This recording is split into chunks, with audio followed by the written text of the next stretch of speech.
오늘 말씀 본문의 배경은 바벨론 포로기입니다.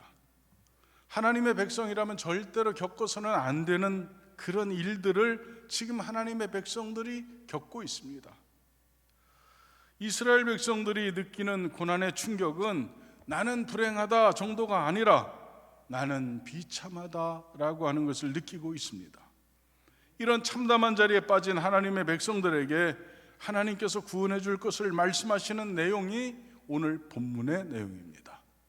그래서 오늘 본문의 내용이 여러분과 관계 있는 말씀이 될 수 있기를 간절히 바랍니다. 그런데 꼭 생각해 보아야 할 내용이 오늘 본문 안에 담겨 있습니다. 구원과 축복을 위한 선행 조건이 있다는 것입니다. 구원과 축복 앞에 우리가 선행 조건을 우리가 충족해야만 이 복이 우리에게 임한다는 말씀이 되는 것입니다. 오늘 이 말씀을 근거로 해서 축복의 선행 조건 3가지와 축복의 내용 3가지를 여러분에게 말씀드리고자 합니다. 첫 번째 생각해 보고자 하는 축복의 선행 조건 3가지입니다. 우리가 복 있는 사람이 되기 위해서 우리는 무엇을 해야 하는가 3가지를 말씀하고 있습니다. 첫째는 맑은 물로 정결케 해야 한다는 것입니다. 따라서 합니다. 정결. 저는 이것을 생활의 정돈이라고 생각해 봤습니다. 정결이라고 하는 것은 비우고 지우는 것입니다. 여러분이 정결하게 되기 위해서 여러분의 마음을 비우고 여러분에게 더러운 부분을 깨끗하게 지우는 것을 정결이라고 말할 수 있습니다. 그런데 이 정결이라고 하는 것은 하나님의 은혜와 우리의 결단이 마주쳐야 되는 것입니다. 하나님께서 여러분에게 은혜를 주실 줄 믿습니다. 기회를 주시는 거죠. 회개할 수 있는 기회를 우리에게 주십니다. 고쳐 살 수 있는 기회를 우리에게 주시는 것입니다. 그것에 대한 우리의 대답이 있어야 되는 거죠. 하나님의 부르심에 대한 우리의 대답이 반드시 필요합니다. 아담아 내가 어디 있느냐 라고 했을 때 제가 여기 있습니다. 우리가 대답해야 하는 것입니다. 사라의 여종 하갈아 내가 어디서 와서 어디로 가느냐 질문하시는 하나님의 질문에 내가 이러이러해서 이렇게 하고 있습니다 라고 하는 우리의 연약하면 연약한 모습 그대로의 답변이 필요한 것입니다. 여러분에게 하나님의 부르심과 여러분의 대답이 있기를 축복합니다. 부르심과 대답이 만날 때에 그때 정결의 역사가 이루어지는 것입니다. 에스겔서 36장 25절에 보면 맑은 물로 너희에게 뿌려서 너희로 정결하게 하되 곧 너희 모든 더러운 것에서와 모든 우상 숭배에서 너희를 정결하게 할 것이며, 이 말씀 안에 맑은 물로 너희에게 뿌려서 너희로 정결하게 한다는 것은 이스라엘 백성의 죄를 하나님께서 친히 깨끗하게 씻겨 주실 것을 말씀하고 계시는 것입니다. 죄 해결의 방법은 누구에게 있습니까? 하나님께 있죠. 나에게 있지 않습니다. 하나님께서 우리에게 물을 뿌려주시는 그 은혜가 우리들에게 다가와야만 우리가 돌아설 수 있는 것입니다. 이스라엘 백성의 죄를 친히 깨끗하게 해주실 것을 이 말씀으로 가리키고 있는 것입니다. 더러운 것을 지우는 방법, 여러분 우리가 사용하고 있는 방법 무엇이 있습니까? 물을 사용하는 거죠. 더러운 것을 지우는 방법은 맑은 물로 씻는 것입니다. 여러분 교회 오시기 전에 다 세수하셨죠? 네, 안 하신 분 2분 계시나요? 다 세수하고 왔죠. 이유는 뭔가요? 맑은 물로 우리를 깨끗하게 하는 것이죠. 여러분의 얼굴만 깨끗하게 씻을 것이 아니라 여러분의 심령, 마음도 깨끗하게 씻을 수 있기를 바랍니다. 우리들의 생활 가운데 더러운 것도 있을 것이고, 그리고 흩어진 것도 있을 것이고, 또 엉뚱한 것으로 꽉 채워진 것도 있을 것입니다. 정결은 일상의 삶이 정돈되는 것을 의미하는데, 여러분에게 말씀드리고 싶은 얘기는 죄라고 하는 것, 죄는 꿈속에서 짓는 것이 아닙니다. 죄는 일상에서의 생각, 말, 행동이 죄를 낳는 것입니다. 다시 말해서 일상에서 죄를 짓는 것이지 꿈속에서 죄를 짓는 것은 아닙니다. 여러분의 생각과 말과 행동이 정돈된다면 여러분은 죄에서 벗어날 것인 줄 믿습니다. 그래서 정결이 필요합니다. 정돈이 필요한 것입니다. 그렇게 정돈되면 죄가 나타나는 것이 아니라 의가 나타나게 되는 줄 믿습니다. 성경에서는 물을 생명의 원천으로 비유하고 있습니다. 하나님께서 에덴 동산에서 네 강에 흐르게 하셨습니다. 네 강의 발원지는 에덴 동산입니다. 비손 강이 있었습니다. 기온 강이 있었습니다. 히데겔 강이 있었습니다. 유브라데 강이 있었습니다. 다 하나님이 계시는 에덴에서부터 출발했습니다. 이 생명의 원천, 이 물이 바로 여러분에게 임해야 될 줄 믿습니다. 우리가 아는 대로 에스겔서 47장에 보면 성전 문지방에서부터 솟아나는 물이 강을 이루고 그 강이 닿는 곳마다 죽은 것이 되살아나는 역사들이 나타납니다. 이 에스겔 강의 역사가 여러분에게도 나타나야 될 줄 믿습니다. 죽었던 내가, 망가졌던 내가, 희망이 없던 내가, 나에게 다시 시작되는 이런 역사는 물이 나에게, 생명수가 나에게 닿을 때 그때 일어나기 시작합니다. 그래서 물은 하나님의 말씀을 상징합니다. 우리의 생각과 말과 행동을 바꿀 때 어떤 기준으로, 어떤 것을 기준으로 삼느냐가 너무 중요합니다. 여러분, 여러분의 생각, 말, 행동 바뀌어야 되겠죠. 네. 다 믿음으로 사시는 분들이 많아서 우리 교회는, 그러나 여러분 생각도 바뀌고 말도 바뀌고 행동도 바뀔 수 있기를 축복합니다. 그러면 우리가 생각과 말과 행동을 바꿀 수 있는 기준을 어디에 삼느냐, 이건 너무 중요합니다. 어떤 사람은 친구의 말을 따라 바꾸는 사람도 있습니다. 여러분의 인생은 누가 책임지는 것입니까? 하나님과 여러분 자신입니다. 그러니 여러분, 친구의 말 따라가는 어리석은 사람이 되지 않기를 축복합니다. 어떤 사람 위대한 사상가의 말을 따라가는 사람도 있습니다. 여러분 중에서도 그런 사람도 있을 것입니다. 그러나 저는 여러분의 생각과 말과 행동의 기준이 하나님의 말씀이기를 간절히 바랍니다. 피조물의 말과 사상을 넘어서서 창조주의 말씀, 영원한 기준이 여러분의 삶을 바꾸는 유일한 기준이 될 수 있기를 간절히 바랍니다. 그래서 하나님의 말씀, 그 말씀을 우리는 캐논이라고 하는데, 잣대라고 하는데, 우리들의 성도의 유일한 행동의 기준, 잣대는 오직 하나님의 말씀이어야 하는 것입니다. 어제나 오늘이나 영원토록 변하지 않는 하나님의 말씀이 여러분의 생각과 말과 행동의 변화의 기초가 될 수 있기를 축복합니다. 하나님의 말씀이 아니면 인간은 정결하게 씻길 방법이 없는 것입니다. 하나님의 말씀이 여러분의 일상의 기준이 될 때 여러분은 행복한 사람, 축복의 사람이 될 수 있습니다. 두 번째 선행 조건은, 복의 선행 조건 두 번째는 심령의 변화입니다. 새 마음과 새 영, 이것이 여러분에게 있기를 간절히 바랍니다. 이것을 성결이라고 하는데, 정결이 비우는 것이라면 성결은 채우는 것입니다. 채우는 것은 오직 하나님의 주권입니다. 에스겔서 36장 26절에 보니까, 또 새 영을 너희 속에 두고 새 마음을 너희에게 주되 너희 육신에서 굳은 마음을 제거하고 부드러운 마음을 줄 것이며 라고 되어 있습니다.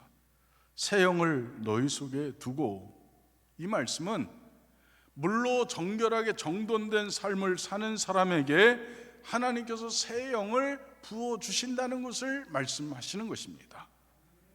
다시 말해서 그릇이 깨끗하면 반드시 채워주십니다. 생각과 말과 행동이 깨끗하게 변화되면 하나님께서 반드시 성령으로 채워주실 줄 믿습니다. 여러분이 어머니에게, 아버지에게 그릇을 내립니다. 아빠 여기다 채워주세요. 그럴 때에 그 그릇이 깨끗하면 부모님은 좋은 것을 채워주시지만, 그 그릇이 더러우면 그릇 깨끗하게 씻어 갖고 와, 이렇게 요청하는 것입니다. 그러니 여러분 먼저 정결하시고 그 다음에 성결을 구하시기를 축복합니다. 새 마음을 주되라고 하는 말씀은 거듭난 영이 사용하는 마음이 새 마음입니다. 새 마음을 갖는다고 하는 것은 인간의 의지와 노력으로 되는 것이 아니더라. 우리 그것 살면서 많이 겪어봤습니다. 시행착오 여러 번 해봤습니다. 우리가 작심을 하고 내가 이렇게 하지 말아야지, 우리 그런 각오와 결단 한두 번 해본 것이 아닙니다. 그러나 성령이 여러분에게 채워지면, 성령이 임재하시면 그것이 저절로 되는 것입니다. 의무로 감당하는 선행과 사랑으로 감당하는 선행은 다릅니다. 여러분, 다른 사람을 사랑하는 것, 그것은 쉬운 일인가요? 어려운 일인가요? 아주 어려운 일입니다. 그런데 여러분 자식을 사랑하고 여러분 손주, 손자를 사랑하는 것 저절로 됩니까? 아주 쉬운 것입니까? 아주 쉬운 것입니다. 저절로 됩니다. 보고 싶어 죽겠습니다. 날마다 보고 싶습니다. 그래서 자꾸 영상통화합니다. 이것이 사랑이 저절로 되는 사랑이 있습니다. 부어진 사랑을 이야기하는 것입니다.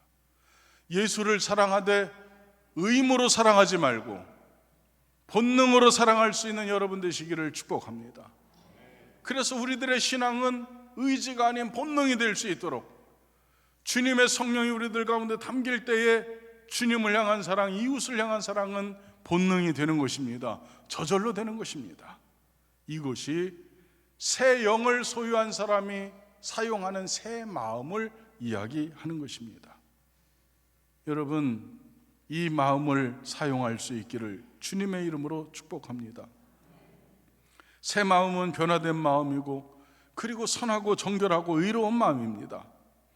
죄로 죽을 수밖에 없는 옛사람의 마음은 악하고 더럽고 전적으로 부패한 마음이지만, 새 마음은 선하고 그리고 정결하고 의로운 마음이 되는 것입니다. 로마서 12장 2절에서 이렇게 기록하고 있습니다. 너희는 이 세대를 본받지 말고 오직 마음을 새롭게 함으로 변화를 받아 하나님의 선하시고 기뻐하시고 온전하신 뜻이 무엇인지 분별하도록 하라. 여러분, 오직 마음을 새롭게 함으로 변화를 받으시기를 축복합니다. 성령이 임재하시면 이것이 가능합니다.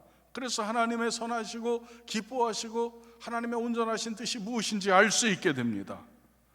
예수 믿는 사람에게 일어나는 새 마음의 역사입니다.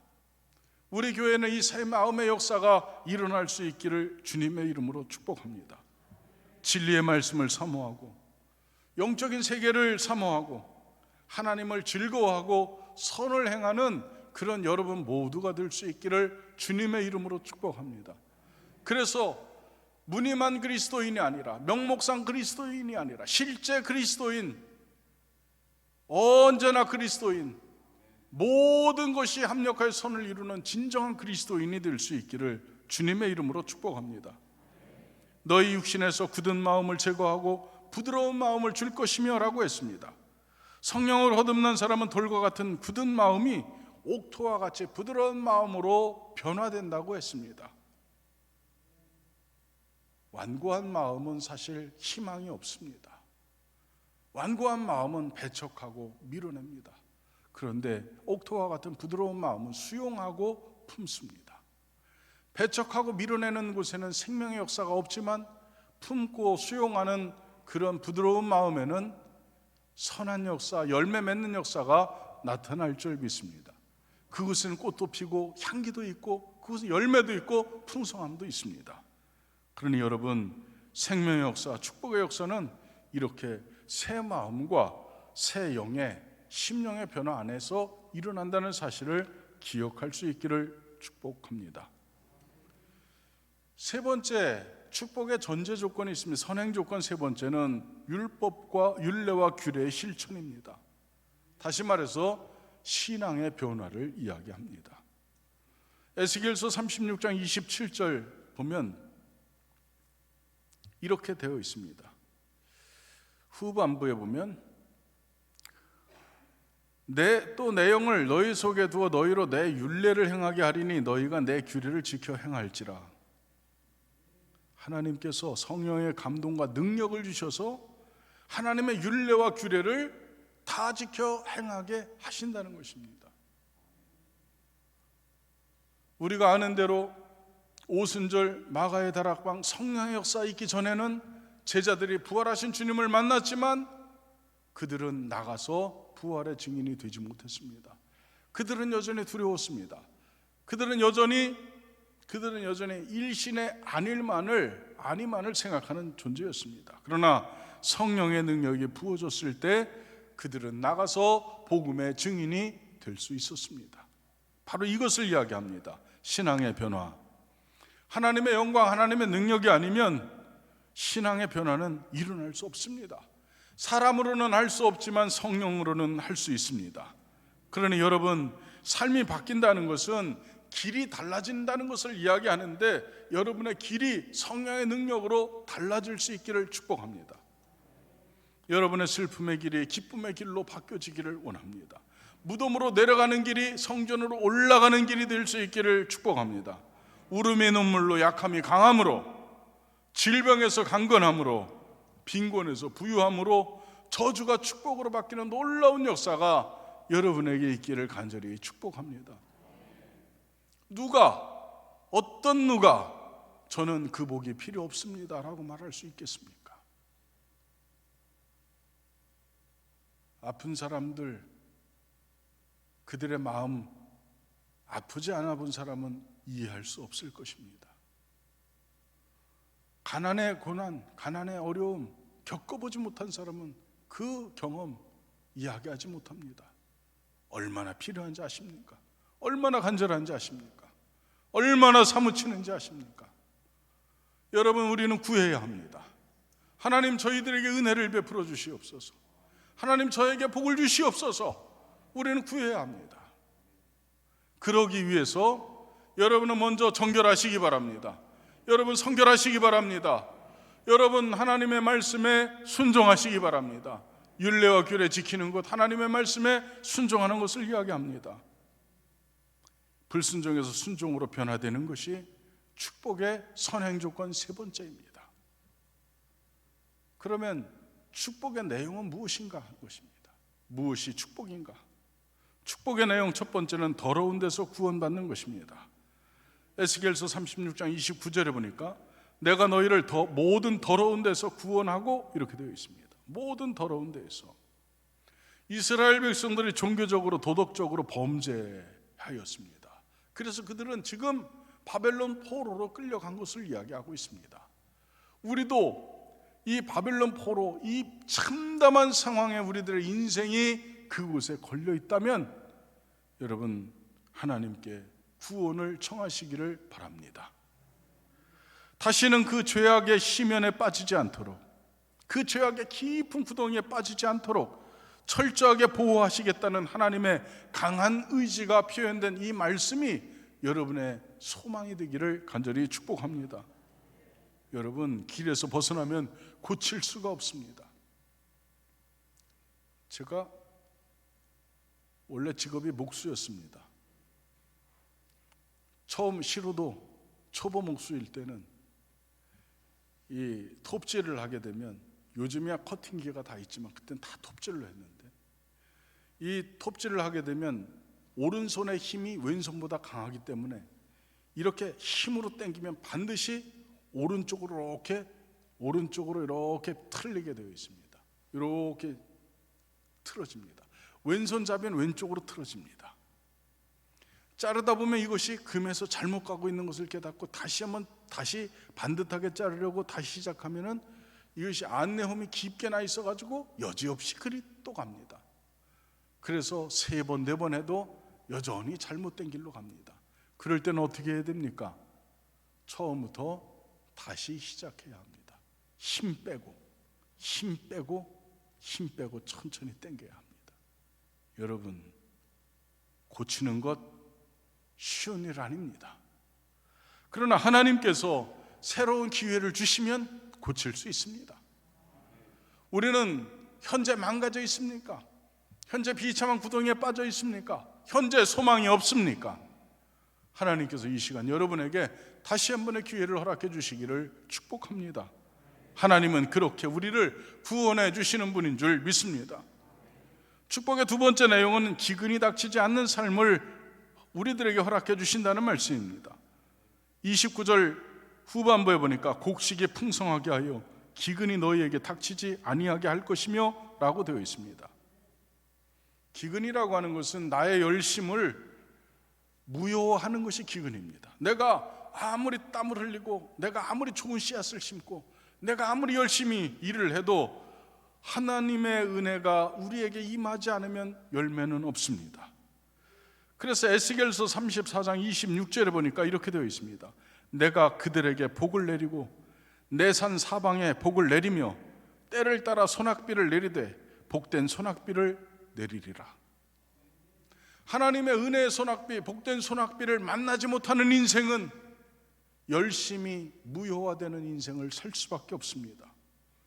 여러분이 눈물을 흘리고 여러분이 밤잠 자지 않고 그렇게 애써 노력하고 성실하게 일한 그곳에 열매가 맺어지기 위해서는 하나님께서 여러분에게 기근을 거두어 주셔야만 되는 것입니다. 하늘을 닫는 인생이 있는가 하면 하늘을 여는 인생도 있습니다. 그러니 여러분은 하늘을 닫는 그런 인생이 되지 말고 하늘을 여는 인생이 되시기를 주님의 이름으로 간절히 축복합니다. 아합과 이세벨은 하늘을 닫는 인생이었지만 엘리야는 하늘을 여는 인생이었습니다. 그러니 여러분은 그런 인생을 사시기를 주님의 이름으로 축복합니다. 이것은 돕는 이를 만나는 복을 이야기합니다. 그래서 하나님께서 여러분의 인생, 여러분의 사업, 기업을 도우시기를 주님의 이름으로 축복합니다. 축복의 마지막 세 번째 내용은 열매와 소산의 풍성함입니다. 에스겔서 36장 30절에 보니까 또 나무의 열매와 밭의 소산을 풍성하게 하여 너희가 다시는 기근의 욕을 여러 나라에게 당하지 아니하게 하리니. 아멘. 여러분, 인생을 사랑하는 하나님의 표현 방식 무엇이 있습니까? 여러분을 사랑한다고 하는 여러분의 부모의 표현 방식은 무엇입니까? 가장 좋은 것을 주는 것을 이야기합니다. 하나님께서 우리를 사랑하시는 표현 방식은 은혜와 축복입니다. 그것이 여러분에게 차고 넘치시기를 간절히 바랍니다. 에덴 동산에 있는 모든 각종 나무의 열매는 누구 때문에 있는 것입니까? 아담 때문에, 하와 때문에 있는 것입니다. 여러분에게 가장 좋은 것 주시기를 원하시는 분이 하나님 아버지이신 줄 믿습니다. 그러니 여러분도 많은 것을 얻을 수 있기를 주님의 이름으로 축복합니다. 웨슬리 목사님이 이렇게 말했습니다. 될 수 있는 한 많이 보십시오. 그리고 많이 쓰십시오. 아멘. 여러분, 많이 벌어서 많이 쓰시기 바랍니다. 이것이 복된 인생입니다. 쌓아놓는 것이 아니라 베푸는 것이 좋은 인생입니다. 하나님께서 여러분에게 주시는 것은, 하나님께서 여러분에게 맡기시는 것을 이야기하는데, 여러분 그렇게 멋진 인생이 될 수 있기를 간절히 축복합니다. 여러분은 복 있는 사람 되시기를 간절히 바랍니다. 그래서 복을 위한 선행 조건인 정결과 성결, 그리고 신앙의 변화, 순종, 이것을 여러분이 마음속으로, 그리고 삶 속에, 신앙 속에 이것을 감당하셔서 여러분은 더러운 데서 구원을 얻기를 원하고 기근이 닥치지 않는 삶을 사시고, 그리고 열매와 소산이 풍성한 복된 삶을 사시기를 주님의 이름으로 축복합니다.